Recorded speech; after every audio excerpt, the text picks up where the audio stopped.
کچھ بھی ہو، یہ باتیں تو محض اب بیکار تھیں، کیونکہ ادھر فیروزہ کی شادی طے ہو رہی تھی، بلکہ ہو چکی تھی، اور ادھر یہ حضرت ولایت جانے کے لیے پر تول رہے تھے۔ میں نے فیروزہ کا لکھنا مناسب نہ سمجھا اور تذکرہ تک نہ کیا کہ میں نے یوسف صاحب کو دیکھا اور ان کو کم از کم اس میں بامسمہ تو ضرور پایا۔ اس قصے کو سنانے کی مجھے اس وجہ سے اور بھی زیادہ ضرورت پڑی کہ اور سہیلیوں کے حالات تو میں نے بتائے، اگر اپنی سب سے پہلی منہ بولی بہن کے حالات محض اس وجہ سے چھپاتی کہ جہاں اس کی شادی ہو رہی تھی میری ہو گئی تو یہ سراسر زیادتی ہوتی۔ اب 11واں چیپٹر، اس سے پہلے جو میں نے پڑھا وہ 10واں چیپٹر تھا۔ 11واں چیپٹر، اس کا عنوان ہے الٹیمیٹم، خاتون کا الٹیمیٹم۔ شاہدہ نے اسے ہنس کر اڑا دیا۔ اس کو پختہ امید تھی کہ اس کی مرضی کے خلاف کسی کی نہ چلے گی۔ ایسی باتیں اندھا دھند پڑھے لکھے تعلیم یافتہ گھرانوں میں ہونا ہی ناممکن ہے، اور بالخصوص نئی تہذیب اور نئی روشنی کے دور میں، جب چھوٹے بڑے سب کی زبان پر یہی ہو کہ لڑکی کی مرضی کے خلاف شادی نہ ہو اور بغیر لڑکی کے مشورے کے گفت و شنید پختہ نہ ہو، تو ڈر ہی کاہے کا۔ بلکہ شاہدہ نے کہا، دیکھنا اس کی عقل ٹھکانے نہ کر دی تو میرا ذمہ۔ میں نے سنا ہے بہن خاتون، تمہارے باوا نے کسی کوئلے کی کان کا ٹھیکہ لیا ہے۔ بی شاہدہ نے ایک جگہ ہم عمروں کے جھمگٹ میں خاتون اور ان کے گھرانے کی سانولی رنگوں پر چوٹ کرتے ہوئے کہا، مگر خاتون تو شاہدہ کی عاشق زار تھیں۔ سخت سے سخت جملے اور فقرے سے برا نہ مانی، جواب میں بولی، کوئلے میں تو گھاٹا بیٹھا، اب یہ تجارت ہی چھوڑ دیں گے۔ ایک کہا لگا اور بی چمک کے بولی، تو پھر کیا کریں گے؟ خاتون اپنے ملی چہرے پر شرارت کا نور اکٹھا کر کے بولی، اب خیر سے کچھ کھڑیا کے تاجروں سے بات چیت ہو رہی ہے، دیکھو کیا ہوتا ہے۔ شاہدہ پر یہ کٹتا ہوا جملہ چھا گیا۔ ایک کہا لگا، شاہدہ کا میگزین ظرافت ختم ہو چکا تھا، لہٰذا آ گئیں وہ پتھروں پر۔ تیر کی طرح انہوں نے یہ چوٹ کھائی اور بربلا کر اور جل کر بولی، یہ منہ اور مسور کی دال۔ اے بہن، تمہارے پاس تو روپیہ ہے، پھر 20,000 میں تو 4 حبشنیں آئیں گی، مضمون خوب رہے گا۔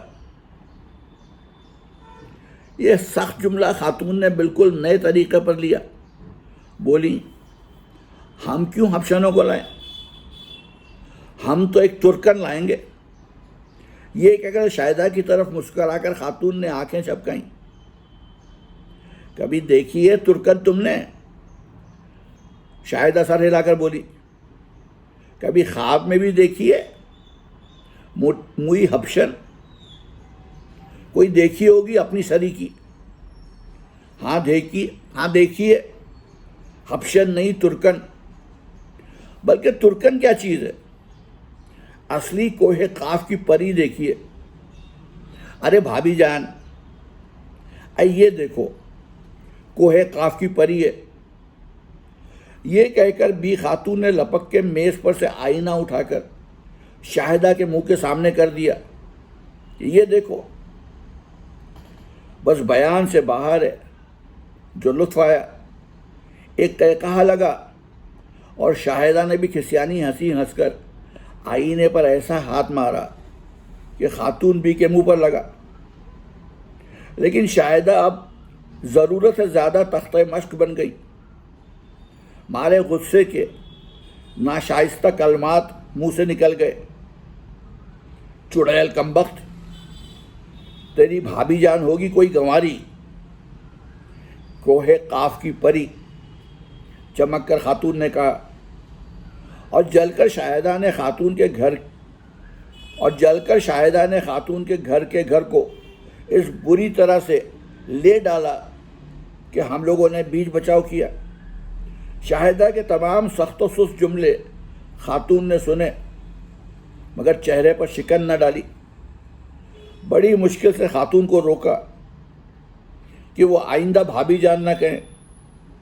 وہ راضی ہو گئی. ہم لوگوں نے چاہا کہ شاہدہ سے ان کی صلح ہو جائے. خاتون نے شاہدہ کے گلے میں باہیں ڈال دی، ہاتھ جوڑے، خوشامد کی، مگر شاہدہ کو نہ ماننا تھا نہ مانی، بلکہ پھر سخت و سست جملوں پر آ گئی. دیکھنا ہے. آخر کو جل کر چپکے سے خاتون نے کہا. دیکھنا ہے آخر بنو بھی جاتی کہاں ہے. نہ بھابھی جان بنا کر چھوڑوں تو خاتون نام نہیں. شاہدہ نے جب یہ جملہ سنا تو کہا، چڑیل کہیں کی آئی ہے وہاں سے غلاموں کا پیغام لے کر. خدا غلام بنائے مگر غلاموں کی صورت نہ دے. قصہ مختصر. نہایتی بدمزگی سے خاتون سے لڑائی ٹھن گئی، مگر خاتون کا پلہ بھاری پڑ رہا تھا. صورت شکل تو خدا کی دی ہوئی ہے. مسٹر ابو الحسن ویسے نہایتی تیز اور ہوشیار طالب علم تھے، اور پھر تعلیم کی بھی آخری منزل تھی. علاوہ اس کے رئیس کے لڑکے اور خود کفایت شور نوجوان ایسے کہ اس طرح رہتے تھے کہ کسی کو یقین نہ آتا تھا کہ رئیس باپ کے بیٹے ہیں. پھر ایسے لڑکے کا پیغام کسی کے یہاں جائے 20,000 نقد مہر کے ساتھ اور کوٹھی منہ دکھائی کو، تو بھلا کون ہوگا جو انکار کر دے. مرد کی قابلیتیں دیکھی جاتی ہیں، صورت نہیں دیکھی جاتی. اور پھر یہاں تو دولہا میں قابلیت اور دولت، اور پھر یہاں تو دولہے میں قابلیت اور دولت اور تعلیم، یہ تینوں انمول خوبیاں موجود تھیں. شاہدہ کے ماں باپ نہایت روشن خیال لوگ تھے، اور پہلا فرض انہوں نے یہ سمجھا کہ لڑکی کا اندیہ لے. لڑکی کی رائے روز روشن تھی، لہٰذا ہم لوگوں کو ایک روز بلا کر شاہدہ کی والدہ صاحبہ نے کانفرنس منعقد کر کے کہا کہ شاہدہ کو سمجھائیں. ہم سب نے وعدہ تو کر لیا، بھڑکایا. ساتھ ہی یہ بھی خیال تھا کہ کہیں دوسری جگہ تجویز ہو، مگر بس نہ چلتا تھا. غرض یہی کشمکش تھی، اور محض اسی وجہ سے شاہدہ کے والد صاحب نے باوجود سخت تقاضوں کے ابو الحسن صاحب کے پیغام کا جواب نہ دیا، بلکہ کہہ دیا تھا کہ ہم سوچ رہے ہیں. اسی دوران جب ہر طرح خاتون کا پلہ بھاری پڑتا معلوم ہوتا اور شاہدہ بے طرح گھبرا رہی تھی کہ ایک عجیب ہی معاملہ پیش آیا. ایک روز کا ذکر ہے کہ میں اپنے کمرے میں بیٹھی تھی. معاف کیجیے گا. ایک روز کا ذکر ہے کہ میں اپنے کمرے میں بیٹھی تھی کہ تانگا کمرے کے سامنے آ کر رکا. شاہدہ بھی چھت سے اتری. میں تانگے والے کو دام دینے میں لگی اور شاہدہ بھی کمرے میں جا کر پلنگ پر لیٹ گئی. میں کیوں آئی ہوں؟ شاہدہ نے مسکراتے ہوئے کہا. میں نے دیکھا کہ شاہدہ بے طرح مسکرا رہی ہے. کہاں تو خاتون کا الٹیمیٹم جب سے آیا تھا متفکر رہتی تھی، اور کہاں چہرے پر یہ نور. میں نے سر سے پیر تک شاہدہ کو دیکھا، بے حد شگفتہ پایا. خیر تو ہے میں نے کہا کیا کوئی نئی خبر ہے؟ ہاں، نئی خبر یہ کہ موذی مر گیا۔ کون؟ میں نے کہا کون مر گیا؟ ہنس کر شاہدہ نے کہا پرسوں، اور یہ کہہ کر میرے منہ پر ایک خط پھینک مارا۔ میں نے خط اٹھا کر کھولا اور پڑھا۔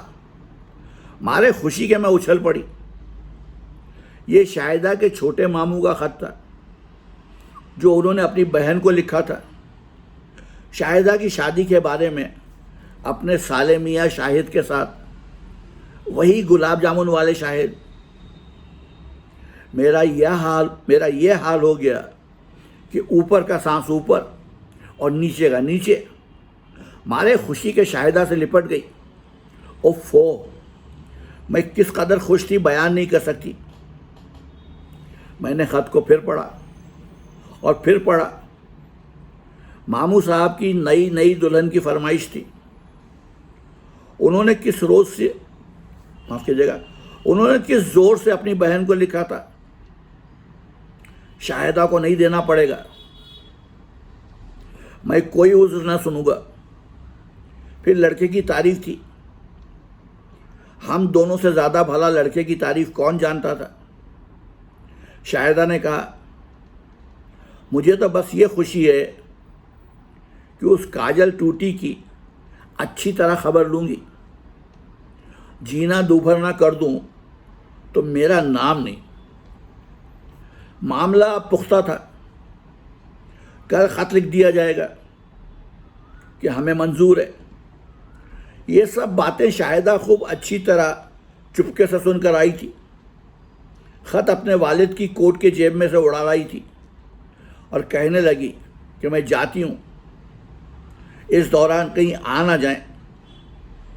میں نے اس سے کہا کمبخت، اب کھلا ایک دعوت اچھی سی۔ چنانچہ اس نے فوراً منظور کر لیا۔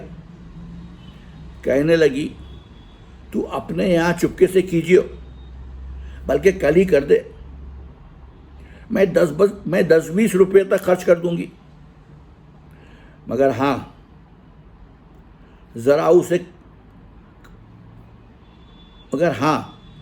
ذرا اس کلبوہی کو ضرور بلوائی ہو۔ یہ کہہ کر شاہدہ چلی گئی۔ روپے اسی روز شام کو اس نے بھیج دیے، مگر یہ تجویز کیا کہ باضابطہ جب ماموں کے خسر صاحب کے یہاں سے پیغام آ جائے اور ضابطے کا جواب ادھر سے چلا جائے تب دعوت ہو، کیونکہ ابھی تو محض ماموں کو خط لکھا جا رہا تھا کہ آپ پیغام بھجوائیے۔